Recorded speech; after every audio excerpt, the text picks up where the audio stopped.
The Caribbean is one of the most exposed regions to natural hazards and is becoming more vulnerable because of climate change.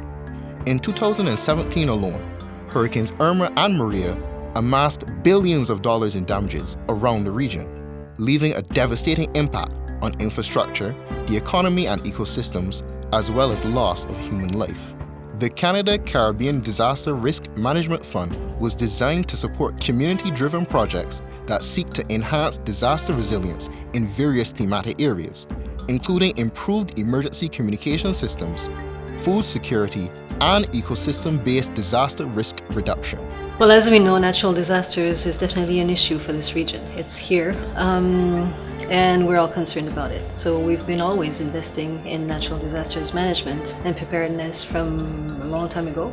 So in 2008, when we created a big regional fund, we also thought that it was important within that fund to create something at the community level, because when a disaster happens, it's the community that's first impacted.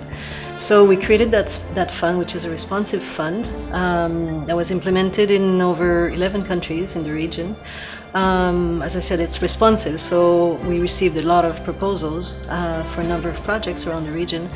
And at the end of the day, we invested in 34 projects in 11 countries. A common theme, I would say, well, two common themes. One was shelters, which is something that is really important, so we invested in a number of shelters, and also communications. So radio amateur communication systems is really important. There's a number of associations and groups around the region, and we've been supporting them. We've seen with Hurricane Maria and Irma in 2017 that it was the only way of communicating after the hurricanes. And so we've been investing in Dominica, for instance, and in Barbados also here, because it's essential once a hurricane hits that communication is the key to making sure that we understand what's going on. In 2017, when the island chain was threatened by Hurricane Maria, we took great comfort in the fact that we at the Amateur Society of Barbados had a source of reliable power, which was funded by the Canadian government, who donated the funding to provide a solar voltaic system. But however, we were spared the ravages of the hurricane, and it went north up to Dominica. And we then were able to use our power to provide a reliable source of information and data to SEDIMA, the regional body responsible for disaster management in the region in the Caribbean. And we then were able to relay messages out of Dominica. Although Dominica was completely ravaged, there were amateurs who were able, using batteries or small generators, were able to transmit and give status reports. This was collated and collected by the Amateur Society and given to the regional body for their assessment prior to going into the recovery effort.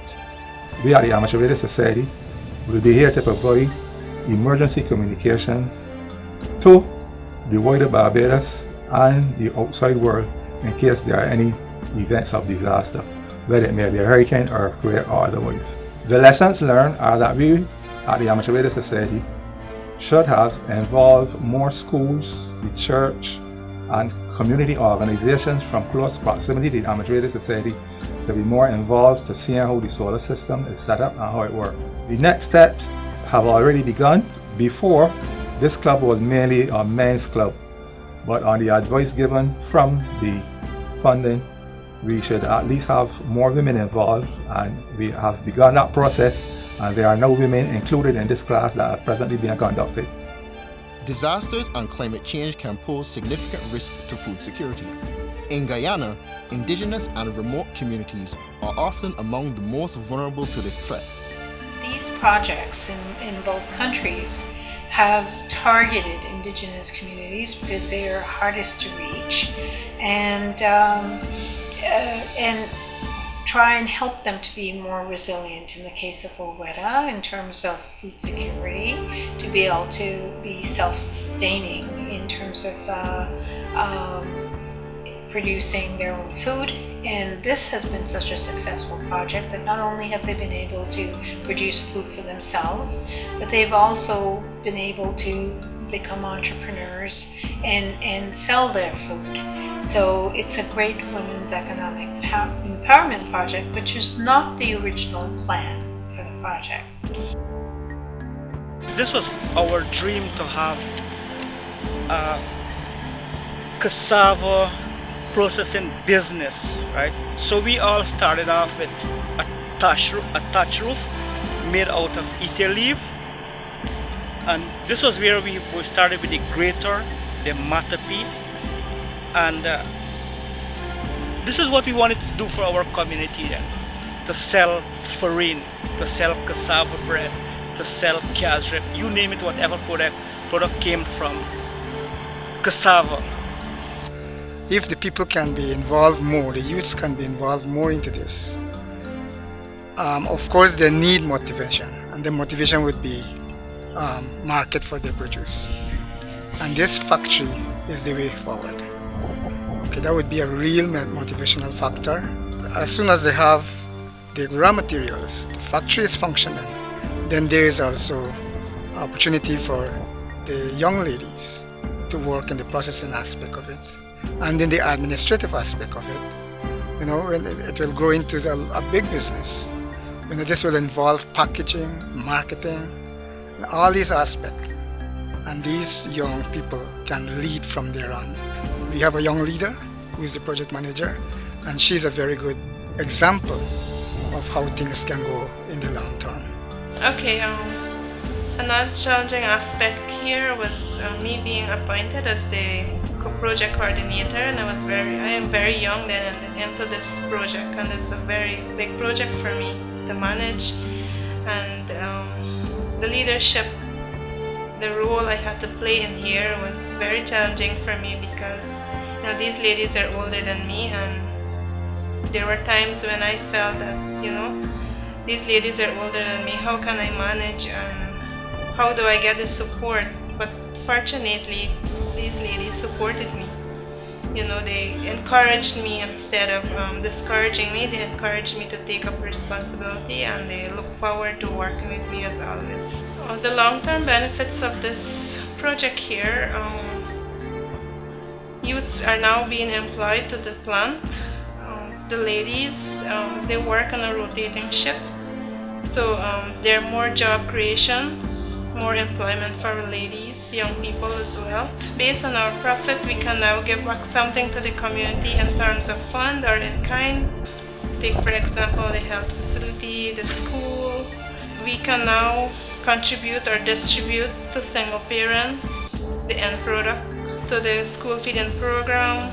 Those are some of the long-term benefits. Women are also at the forefront of project implementation in Jamaica, where the CCDRMF has supported a number of community-based projects, including Panos Caribbean, the Dolphin Head Local Forest Management Committee, and the Caribbean Coastal Area Management Foundation.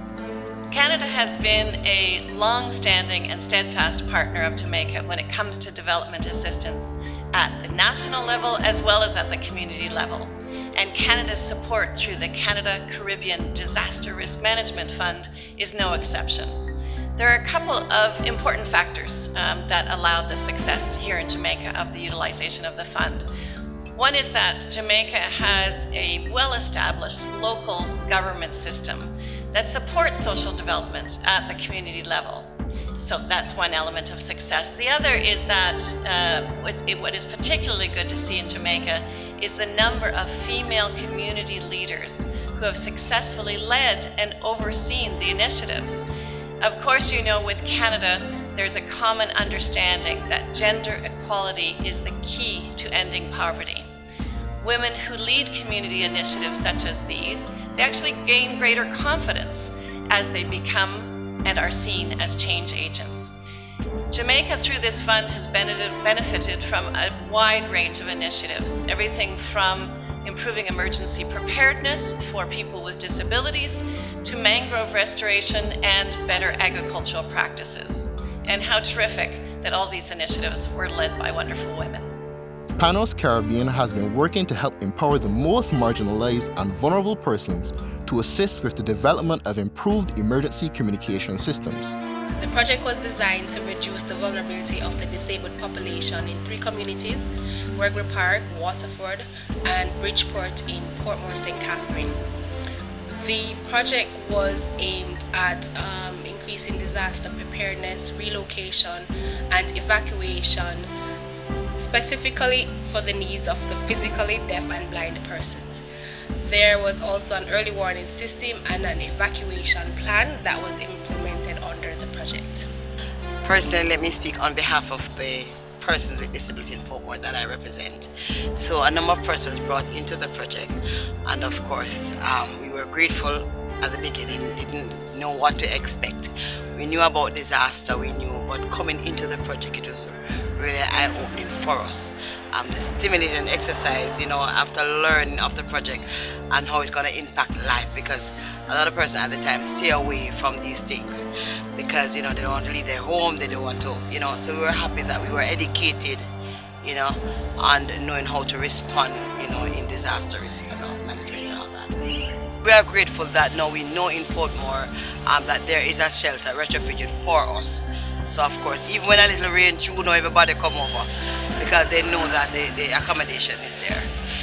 The Dolphin Head Local Forest Management Committee implemented climate-smart technologies and training to reduce disaster risk in the Lucia River watershed. Right, the greenhouse was constructed to hold the plants for the farmer field school because we have pineapple and also vetiver grass that we would move from the greenhouse to the farm that we are doing the training. Some of the topics covered in the training are gully plugs, fodder banks, barriers, windbreaks, and a lot more. For some farmers it was new, some already know about some of the topics. And I can see the success from the training because they have farmers that are already using the things that they learned in the training. The support that I have with both males and females in the community, in my group, it wasn't that hard. The training is very good because you have the technical aspects, and as we said, farmer field school, it's a school without walls, so you are not encroaching any buildings, so the school actually take place on the farmers' holdings. So, and we also have a demo plot that we use.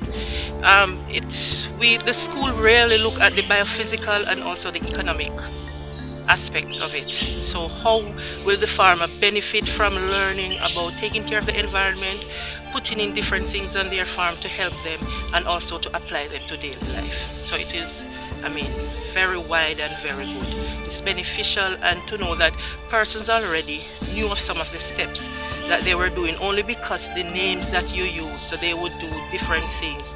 So getting them now more aware, it helps them. So when you go on the holdings, you see where they are implementing. Also persons within the community, you buy lunch, the persons who do the transportation, so it has a wide impact.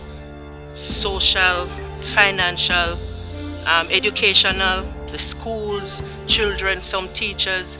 Sometimes we have, at one session, we have over 114 persons, including teachers, parents, 90 students, parents, teachers who come along. So sometimes we have to kind of stop persons because they just want to know what is happening. Because when they hear the term farmer field school, everybody's excited. And then because you're not really using book, it's really like the machete and the file and the oars, the things that we use, that is really the learning tools. We are grateful, Miss Grant, myself, the team, Forestry Department, Melissa, we are grateful for the project because it goes wide and far, more than the actual money itself. The Caribbean Coastal Area Management Foundation's project sought to enhance sustainable livelihoods of coastal communities through mangrove restoration and conservation in the Portland Bight Protected Area. The idea for this project arose out of our noticing that we were having problems with mangroves. We had hurricanes in 2004 and 2006, and we noticed that several areas of mangrove that were damaged in the storm were not recovering. In particular, some of the more exposed outer areas, the seedlings were having a hard time re-establishing themselves there. And so the line of mangrove was retreating landward.